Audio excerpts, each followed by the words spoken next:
हैं उनको भी हम लोग ट्रेस कर रहे हैं, क्योंकि इसमें विजुअली प्लस जो सोशल मीडिया के थ्रू या फिर कोई फोटोग्राफ्स में, वीडियोस में जो नज़र आ रहे हैं, कितने लोग कहाँ थे, उनका क्या एक्टिव पार्ट था, ये सारी चीज़ें इसके आधार पे हमारी कार्रवाई चल रही है। या सगळ्या कारवाईमध्ये काही महिला अधिकारी कर्मचारी जे आहेत त्यांना लागलेला आहे किंवा त्यांच्यावर अटॅक झाला आहे असं एक FIR मध्ये नमूद झालेलं आहे. नेमकं काय आहे, त्याचा काही तपास केला जातो? ते चालू आहे त्याच्यात, कारण ते दगडफेक वगैरे झाली होती त्याच्यात. एक जी महिला आहे जिचे नाव याच्यात आलेलं आहे, त्यालाही दगड लागलेला आहे आणि त्याच्याकडून आता, कारण त्याची स्टेटमेंट चालू आहे आणि ते त्यानंतरच आम्ही तुम्हाला सांगू शकणार की काय काय एक्झॅक्टली झालं होतं, कारण त्याच्यासोबत अधिकारी पण होते.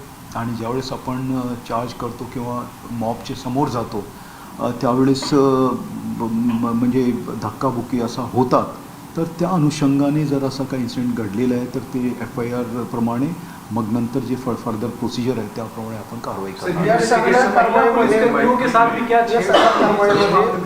पेट्रोल बॉम्ब जो आहे, पेट्रोल बॉम्ब वापरले गेले मोठ्या प्रमाणामध्ये, पेट्रोल बॉम्ब टाकून हल्ला करण्यात आला, हे सगळं प्री प्लॅन होतं, नियोजित होतं असं वाटतं? याच्यात एक आपल्याला हे दिसतो आहे की हे प्री प्लॅन, कारण एक एरिया जे मी कालही सांगितलं होतं त्याच्यात ते झालं आणि मग पॅरलली दुसऱ्या एरियामध्ये पण असा एक झालेला आहे इन्सिडेंट. आणि त्याच्यात हे जे पेट्रोल बंब वगैरे आहे किंवा जे आगलीचे जे असतात त्या रस्ते जर झाला असेल आणि जे त्याच्यात दिसतो आहे त्याचे आम्ही व्हिडिओज शोधतो आहे, परंतु असं सांगण्यात आलेलं आहे विटनेसेसनी आणि तिची पुढची कार्रवाई ही चालू है। महिला पुलिस अधिकारी पर भी क्या किसी तरीके की चोट आई है? क्या उनको कुछ लिंचिंग जैसे हुई है? क्या उनके ऊपर कोई अपशब्द हुआ है, चोटें लगी हैं? क्या आपके पास तक क्या जानकारी है? देखिए, क्योंकि ये 2-3 जगह पे था जैसे मैंने बताया, और एक स्ट्रेच के अंदर और कुछ अलग जगह पे, तो फोर्स अलग अलग फैली हुई थी हमारे कई अधिकारियों को, जिसमें महिला कर्मचारी हैं उनको भी चोट लगी है। और उसका उनके साथ में क्या इंसिडेंट हुआ, क्योंकि पूरी फोर्स जो है साथ में थी, तो ऐसा अगर है इंसिडेंट तो उसकी हम लोग इन्वेस्टिगेशन जैसे मैंने बताया कि चल रही है उसमें। पर ऐसा कोई सामने अभी तक, क्योंकि उसको चोट लगी थी उस बच्ची को, तो वो उसका इलाज और उसने फर्स्ट एड वगैरह ली है, तो अभी उसकी फर्दर उसकी स्टेटमेंट में पता चलेगा। एक सवाल जो सर है कि 10 पुलिस स्टेशन में आपने कर्फ्यू लगाया, 5, 6, 7 जगहों पर जहाँ पर इस तरीके के इंसिडेंट्स हुए, चूँकि माहौल से शुरू हुआ और अलग अलग जगहों पर गया, क्या ये pre plan conspiracy prima facie लग रहा है क्या अब तक के इन्वेस्टिगेशन में, कि अचानक भीड़ का हुआ उग्र हुई, या इसके लिए पहले से कुछ न कुछ चीज़ें की गई? क्योंकि वहाँ से हंसापुरी तक का जो पूरा इलाका था, अलग अलग जगहों पर मॉब का इकट्ठा होना, इस तरीके का आगजनी करना, इसको कैसे देखते हैं? जैसा बताया आपने बिल्कुल सही है कि एक एरिया में हुआ था ये, उसके बाद में हंसापुरी एरिया जो दूसरा एरिया है तो उसमें पहुंचा, तो इसमें हम वही कॉन्स्पिरेसी दिखाई देती है इसमें, जो कि थ्रू हो सकता है इसके थ्रू, जैसे सोशल मीडिया के थ्रू हमको लग रहा है, या फ़ोन्स जो गए हैं तो वो CDR के थ्रू ये सारी चीज़ें हमारी चल रही हैं, और इसमें ज़रूर ये नज़र आता है कि कुछ कंस्पायर किसी ने तो किया है कि ऐसा इंसिडेंट यहाँ पे हुआ है तो आप भी कुछ कीजिए, इस तरह का भी हमारे जो इन्वेस्टिगेशन में ये सारी चीज़ें आ रही हैं सामने। सर 50 लोगों के नाम 6 FIR हुए हैं, 50 से ज़्यादा अरेस्ट हैं, तो क्या SIT बनाई गई है? कौन इन्वेस्टिगेट कर रहा है? इन्वेस्टिगेटिंग ऑफिसर कौन है, क्या है? हाँ, इसमें जो है हमारे DCP जो हैं वो सुपरवाइज़ कर रहे हैं अलग अलग पुलिस स्टेशंस में।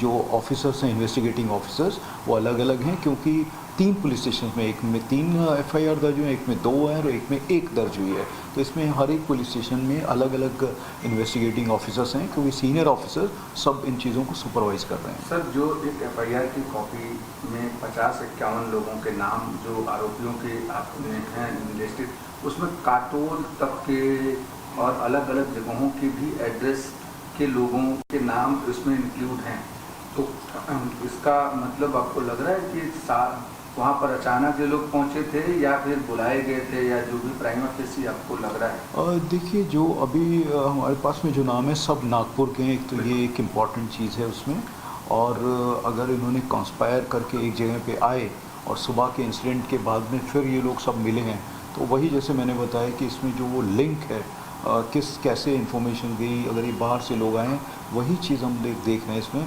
कुछ है, इसमें जो एंगल इस तरह का नज़र आ रहा है, जो कि मैं अभी मीडिया के सामने नहीं बता सकता, बट वो एंगल एस्टेब्लिश इसमें हो रहा है और वो हम लोग कर रहे हैं। नागपुर में उसी इलाके के थे सर, या 4 किलोमीटर 5 किलोमीटर 10 किलोमीटर दूर से भी लोग आके उस दिन पत्थरबाजी करते हैं? इसमें जो नज़र आया थोड़े बाहर के भी लोग थे इसमें, मतलब नागपुर सिटी के ही लोग हैं, यहीं के रहने वाले हैं, बट वो भी इसमें आए। तो अभी जैसे हमारे पास जो अरेस्ट हुआ है उनके इंटेरोगेशन चल रहे हैं, क्योंकि हम लोग हमारा मेन अभी जो फोकस है वो शांतता रखना है, वो इम्पॉर्टेंट है, और दोबारा से इस तरह का कोई इंसिडेंट ना हो।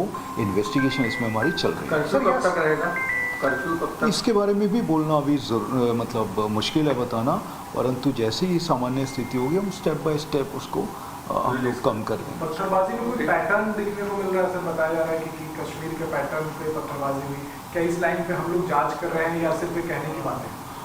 देखिए, ये जो आप बता रहे हैं इसमें वो पैटर्न कौन सा है वो में हम लोग देख रहे हैं, परंतु जो पथराव तो हुआ ही है, जो कि वहाँ पे थे पत्थर, और किस तरह से पत्थर वहाँ पे पहले तो नहीं रखे हुए थे, ये भी एक इशू है, परंतु वहाँ के जो दिखाई दिया वो पत्थरों को हमने जब स्टडी किया तो वहीं के ही वो पत्थर जो है कंस्ट्रक्शन का हो या वो हो, वहीं के पत्थर उसमें यूज़ किए गए हैं, या जो ब्रिक्स हैं, जो ईंटें हैं, वो भी वहीं की। अच्छा, पैटर्न के बारे में क्या कहेंगे? जिस तरीके की पत्थरबाजी का जो पैटर्न जो था उसके बारे में क्या कहेंगे?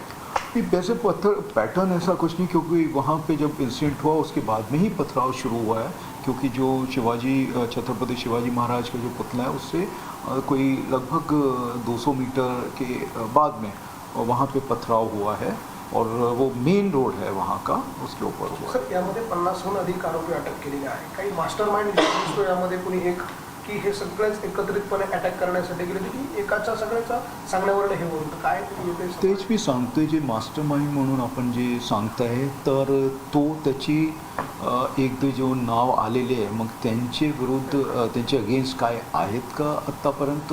त्यांनी असे एजिटेशन्स में वेळोवेळी भाग घेतलेले आहेत का, किंवा त्यांनी असे काय पोस्ट वगैरे केलेले आहेत का, हे त्याचे आधारावर मी पुढची कारवाई किंवा तुम्हाला सांगू त्याचे शकतो. मोबाईल वगैरे आपण तपासणार आहात?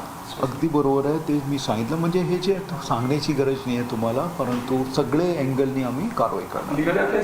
सोमवार के दिन गणेशपुरी पुलिस स्टेशन में एक डेलीगेशन आया था जिन्होंने कहा कि एफआईआर करना चाहिए वीएचपी और बजरंग दल के खिलाफ। क्या बाद में जाकर के उसी डेलीगेशन ने लोगों को भड़काया है, इसीलिए फ़हीम खान का नाम सामने आ रहा है? ये जो आप बता रहे हैं, जैसे मैंने बताया है कि इसमें कुछ लोग जो हैं उनका शुरू से कोई रोल है क्या, वो हम उनके ऊपर क्या पहले के कुछ गुने हैं क्या वो, या ये प्लान कर रहे थे, ये सारा अभी इस्टेब्लिश होना बाकी है, क्योंकि 6 केसेस हैं, 6 केसेस में किस तरह से एक दूसरे के साथ में कोई लिंक जो भी है वो लिंक में आपको सारी इन्फॉर्मेशन, क्योंकि इमीडिएटली नहीं हो पाएगा, हमको भी इन्फॉर्मेशन बाहर से बुलानी पड़ती है, उसके आधार पे जो है मैं आपको बता पाऊँगा। मास्टरमाइंड का नाम सामने आया, कोई आदमी हो जिसने पूरा सब कुछ ऑर्गेनाइज किया और माहौल खराब करने की कोशिश? नहीं, मैं फिर से वही बता रहा हूँ, क्योंकि एक सुबह इंसिडेंट हुआ, फिर ये हुआ, एक दूसरे एरिया में हुआ, तो इसमें कोई मास्टरमाइंड था या फिर किसी एक आदमी ने किया या कोई ऑर्गेनाइजेशन है इसके पीछे, ये सब चीज़ें, क्योंकि बाहर जो और हमको बाहर की एजेंसी से भी इसमें इंफॉर्मेशन मिलेगी, और उसके आधार पे जो नेशनली कोई ऐसा नेटवर्क है या फिर यहीं पे कोई ऐसा मॉड्यूल है क्या, या कोई ऐसे लोग हैं, वो सब मैं आपको बता दूँगा। जो शख्स डेलीगेशन लीड कर रहा था, क्या उसने इस तरीके से पहले भी कोई प्रदर्शन किया है, नहीं किया है, लगातार करता रहता है? क्या इस बात की जांच आप लोग कर रहे हैं? बिल्कुल, जैसे मैंने आपको बताया, कोई भी ऐसा चीज़ नहीं अनटर्न रहेगी कि जो हम ना करें, और इसमें ऐसा कोई सेम अगर आदमी है जो नेशनल लेवल पे कोई एजेंसी से लिंक्ड है या फिर स्टेट लेवल पे या फिर नागपुर सिटी में, वो सारी चीज़ें देख के जो नाम सामने आए हैं उन नामों को हम लोग उससे वेरीफाई कर रहे हैं। अभी चूँकि शाम को लगातार रोज़ा खोलने के लिए मस्जिदों के बाहर भीड़ इकट्ठा हो रही है, उसको लेकर के पुलिस क्या एहतियात बरत रही है, ताकि फिर से जैसे लाउड स्पीकर से या मैसेज से कन्वे करके डिस्टर्ब न करे हारमोनी या फिर आपका law and order? Law and order के पॉइंट ऑफ व्यू से जो भी इस तरह के रिलीजियस स्ट्रक्चर्स हैं, उन सभी के ऊपर हमारे जो स्टाफ लगा हुआ है, और ये फर्दर इसमें कुछ ऐसे इश्यूज ना हों उस हिसाब से हम लोग कार्रवाई कर रहे हैं, और कोई भी लॉ एंड ऑर्डर अपने हाथ में ना ले, ये हम लोग इंश्योर कर रहे हैं, और उसी हिसाब से हमारी कार्रवाई चल रही है।